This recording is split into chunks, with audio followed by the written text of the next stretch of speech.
Sabi dito, small changes, big money.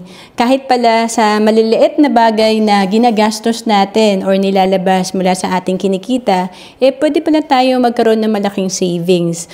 Halimbawa, kahit 100 pesos per day, pag sa isang buwan, 3,000 pesos din yan. At sa isang taon, 36,000 yan.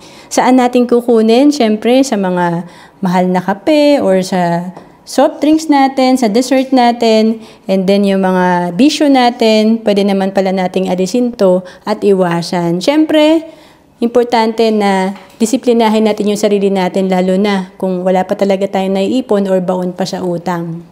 Dito nga sa sample natin, sa 4,000 per month na ating naiipon at nai-invest, in 10 years pa lang, meron na tayong 920,155. Paano pa pag mas malaki, 12,000 ang kaya nating ipunin at i-invest dahil OFW ka? Sa 5 years pa lang, meron ka ng almost 1 million na projected fund sa investment mo.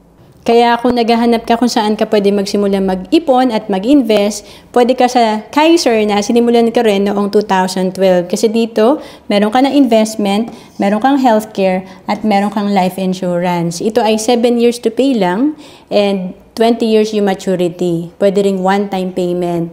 And kung OFW ka, pwede ka sa Kaiser. We have online application. To know more about Kaiser, message mo lang ako sa Facebook, Ro Ancelis Capistrano.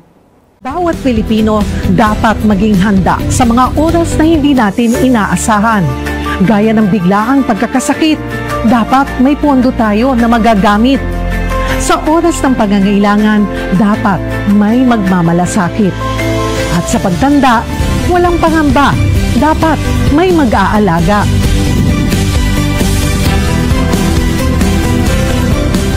Ganyan mag-alaga ang Kaiser.